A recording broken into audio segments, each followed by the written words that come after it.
Благодарам. Благодарам на поканата. Чест ми е што сум дел од оваа пета сесија. Искрено очекувам и понатаму да бидам дел од наредните сесии. Добро е за сите проблеми и за сите прашања кои што се битни и суштествени да дискутираме, да имаме прашања, да разговараме, да наоѓаме решенија, затоа што само така, преку транспарентност и отчетност, ние ќе се бориме и против корупцијата и против криминалот. Транспарентноста и отчетноста се, да речам, најголемите пријатели на ова општество, односно секогаш кога сме транспарентни и отчетни, ние докажуваме дека немаме што да криеме. Најчесто нешто што се крие се криминалните дејанија кои што се рак рана на ова општество. И секогаш уште кога го дојдов на позицијата директор на управата за финансиска полиција, бев советуван од повеќе луѓе дека знаеш, внимавај сега во делот на медиуми, во делот на новинари, во делот на граѓански издруженија, знаеш, вие треба да бидете позатворена институција, што јас искрено не се слагам со тоа. Нормално, треба да бидеме затворени во делот на предистражната постапка, со кое што не обврзува законот за кривична постапка. Но во делот на транспарентноста и отчетноста мораме сите институции да бидеме отворени затоа што немаме и не треба ништо да криеме. Граѓаните треба да знаат и за нашите резултати, и за нашите грешки, и за севкупната наша работа и активности кои ги работиме. Исто така, сакам да ја истакнам суштествената улога и на новинарите, и на граѓаните, и на граѓанските здруженија, кои што секогаш, барем во делот на нашата работа, случаите кои што ги експонираат, кои што добиваат публицитет, значат дополнителен притисок за нас како институција да постапуваме. И тоа е во ред. Затоа што експонирањето на случаи ги разбудува и граѓаните, и медиумите, и сите, и да ни помогнат во дел на постапките. Значи, не можам да ја исклучам значајноста на истражувачкото новинарство. Некогаш новинарите во повеќето од случаи сте поголеми истражители од нашите истражители. Затоа што вие побрзо и полесно доаѓате и до информација, и до документација, и до евентуални сознанија за евентуален кривично правен настан. Така да, новинарите, јавноста, граѓаните треба да знаат и треба да бидат информирани за се. Селективноста и непостапувањето во нашата работа се убици на правдата. А тоа не го сакаме. Ние, односно јас, на оваа позиција сум времено. Односно, секоја една функција е времена. Затоа што секоја една функција има одреден мандат и завршува. Треба да сватиме дека функциите не се вечни, но мандатот и периодот кој што ни е даден, треба да дадеме резултати во интерес на граѓаните. Најчестите злоупотреби, малверзации, проневери, за жал, се случуваат во делот на јавните набавки. Имаме многу такви случаи кои што се во тек, кои што претходно биле завршени, кои што во иднина ќе се истражуваат, и можам да кажам дека генерално во делот на јавните набавки имаме два момента. Едниот момент е делот со постапката, каде што тоа е така кажано полесниот дел, каде што сме врзани со постапка, со документација, со паперологија, каде што граѓански кажано имаме местење на тендер.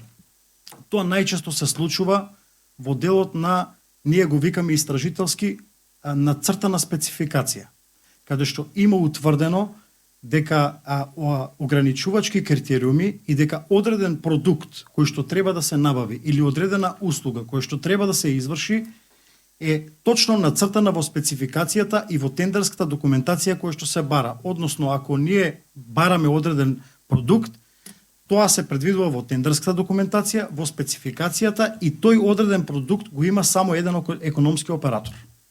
И тука имаме де факто злоупотреба.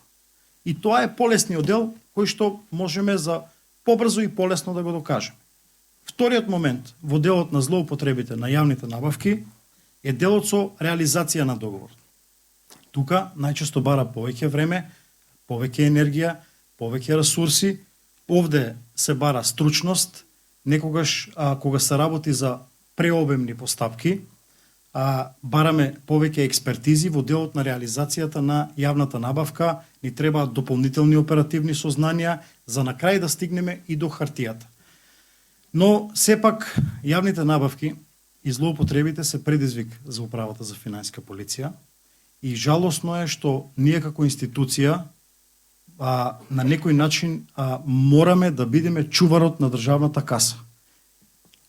Целосниот криминал во Република Македонија, најчесто најголемиот дел се одвива преку, односно испумпувањето на парите од државата, најчесто се прават преку тие јавни набавки. Мора да бидеме свесни, исто така, после трагедијата во Кочани, после тоа што ни се случи, мораме да сватиме, да разбереме една работа.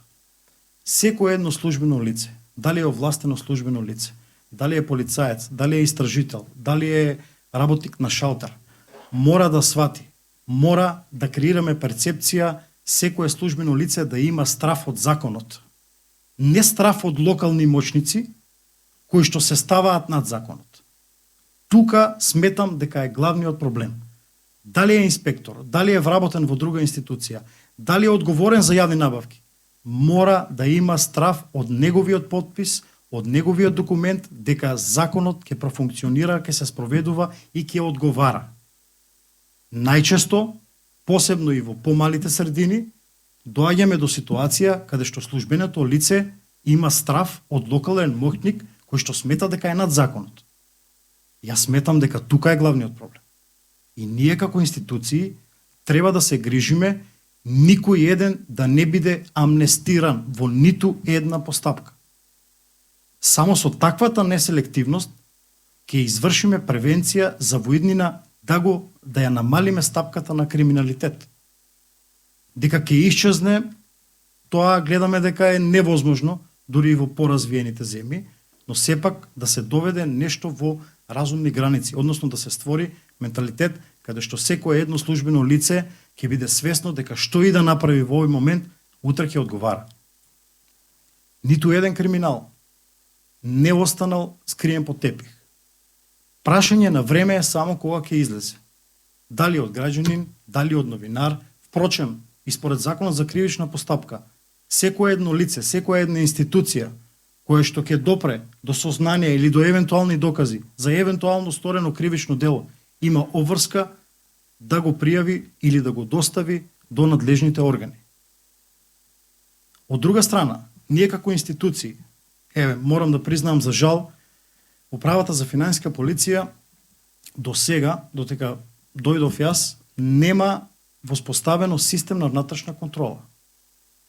Значи, жалосно е институција од law enforcement да нема внатрешна контрола. Значи, ние можеме да контролираме се, условно кажано, а од друга страна, кој не контролира нас? И тука е главниот проблем.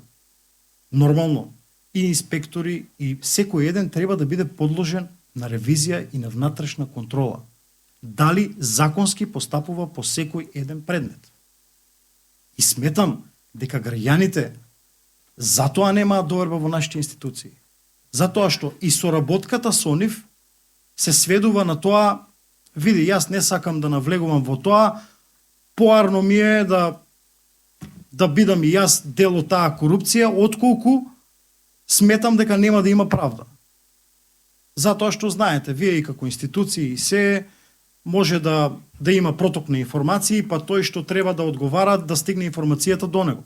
Но сепак има решение и за тоа. Дигитализацијата е насушна потреба на нашите институции.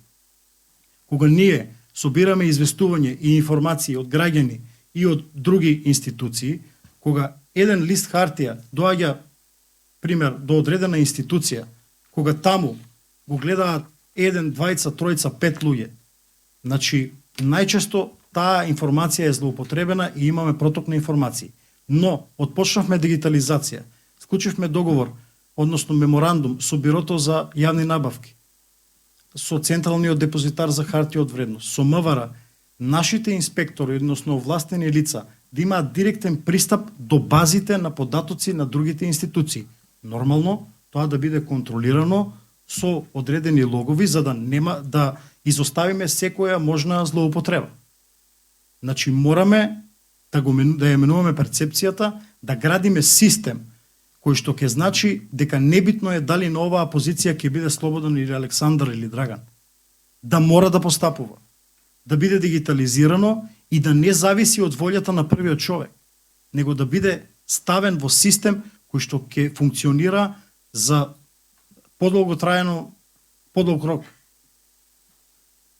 Така да мислам дека сепак почнавме од некаде, работиме и на многу реформи, многу промени и кај нас во институциите и во другите институции, но секогаш е добро кога ќе се седне на маса заедно со граѓански издруженија, со граѓани, со експерти, со институции, да го отвориме проблемот за да најдеме решение.